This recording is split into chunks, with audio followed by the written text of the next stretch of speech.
Women say, oh, I'm not going to get another man, which is not actually true. They're still going to want love. The other thing that they tell women is that it doesn't matter how old you are, like it's not going to be harder. They tend to paint an overly optimistic picture. Something were to happen between you and I don't think I would go searching for love again. Well, one, I would think that love didn't even exist because I'd be like, look, if it wasn't this, then what is it? And I would go live in a little cottage somewhere. But you're also not a woman, but could you imagine if a negative one was your entire life? Like that's exhausting. Like, and we feel things, like I said, a lot For deeper. sure. Yeah. So like, I feel like these women are telling you the truth. However, maybe it's not the full truth. You know what I mean? Like they do want somebody, they want a good man. But when you've had a maybe not so great man be the center of your whole world and your emotional state and your life for so long, that does take a toll on you. And you probably do want a little bit of a breather before you move on to something else.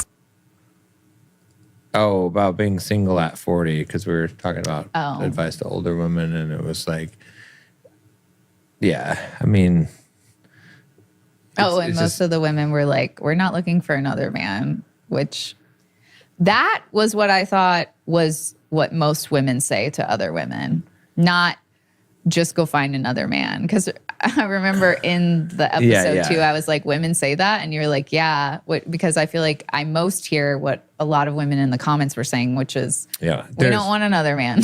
There's a publicly spoken narrative and there's a privately spoken narrative, right? So, and I guess they kind of, maybe they cross a little bit, but I guess there's two things. So one, women say, oh, I'm not going to get another man, which is not actually true because they're still going to want love. They're still going to, but the other thing that they tell women is that, oh, it doesn't matter. Like it doesn't matter how old you are. Like it's not going to be harder. They tend to paint an overly optimistic picture for a woman starting her life over at 40, which is not. Well, I think it's because they maybe feel free of the struggles that they were dealing with the man in the relationship they were with. And I do feel like, at least in that moment, they genuinely don't want to find anybody else because they're still trying to get over a lot of the things that they dealt with in that relationship, and they're afraid to be put in the same situation. Kind of same thing that men are afraid of too, right? Yeah. And I will say I agree with you that I think women eventually would try again, but also my own perspective that if something were to happen between you and I don't think I would go searching for love again. Well, one, I would think that love didn't even exist because I'd be like, look, if it wasn't this, then what is it? And I would go live in a little cottage somewhere. Yeah. But I don't think that majority of women are dealing with the type of relationship that you and I have. I think they're dealing with one that has been dysfunctional for a long time, and they are enjoying genuinely not having that dynamic. Right. And they kind of can focus more on themselves or, you know, just their child or whatever their situation is. So I'm not saying that they're wrong.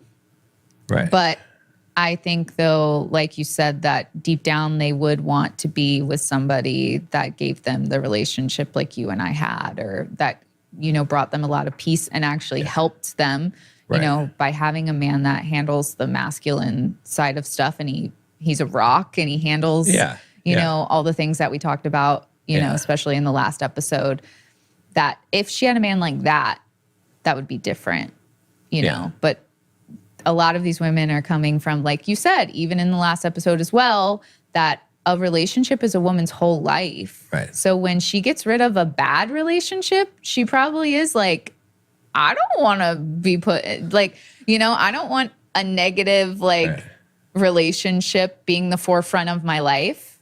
Right. Like, yes, she wants a loving relationship and relationships are her life. But could you imagine if never mind. But you're also not a woman, but could you imagine if a negative one was your entire life? Like that's exhausting. Like, and we feel things, like I said, a lot deeper. Sure. Yeah. So like, I feel like these women are telling you the truth. However, maybe it's not the full truth. You know what I mean? Like they do want somebody, they want a good man. Right.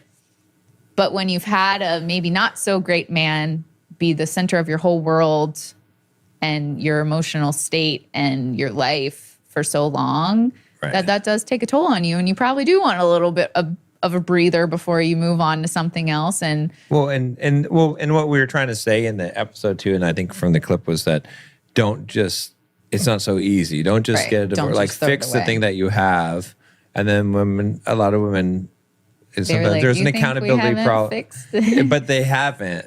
But that's why we're going to do this episode is talking about this book, because I think that will help women. Because women don't have a lot of resources, honestly, that are good resources that tell them how to fix a marriage, at least from their relationship, from their side of it, right? Again, there is the surrendered wife / empowered wife, right? That we've talked about, we've talked about. Those are good resources, but a lot of women, just like men, and that's what I said to my video responses. I was like, men say this, they're like, oh yeah, no, I work, I take care of even extra chores around the house. In addition, I drive the kids places. Like I am here, doing these things. I fix things around the house. And it's like, so I did all the things. I listened to her, and it's like, but you didn't do the one thing that's the most important thing, which is the little things, which is showing her that you love her and listening to her and learning how to validate her emotions. Right. Because if you did those things, she doesn't care about that you're working. Or the other, those are great, but those are not nearly as important as learning how to validate a woman's emotions and make her feel loved. Yeah. Whereas on the flip side, women, they say, well, I take care of the house. I do his laundry. I cook him meals every day when he comes home from work. I take care of the kids. I drive them everywhere to dance practice, wait in the car for 2 hours or 3 or whatever. Yeah. But I do all of these things for him. I give him sex, right? It's like, it's, and by the way, today is March 14th, which is Steak and Blowjob Day. Just what? It's official. You never heard? No, I swear. It's you can check it out. You can check it. You can look it up.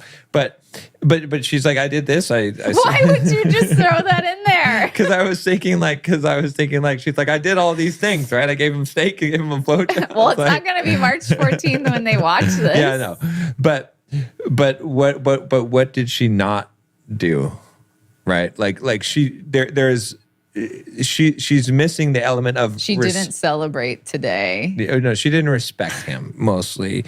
She didn't understand like how to understand him how to appreciate him, how to appreciate the things that he does, to treat him in that way with respect. So there's things that she didn't do that she thinks that all these other things make up for it. But again, it's the little things. And I think that's the key, is understanding these things as a man, understanding what is the things that you need to do to really not win a woman's heart, but what would you say? Soothe a woman's heart, stoke a woman's flames of desire and love. and as a woman, what do you need to know as far as a man? Like what is it? It's not just cooking and cleaning and doing those aren't even though some men will say that's all that they need. But they don't know. And just like women don't know, we don't know what we actually. So that's why some books like this is good. So. Yeah.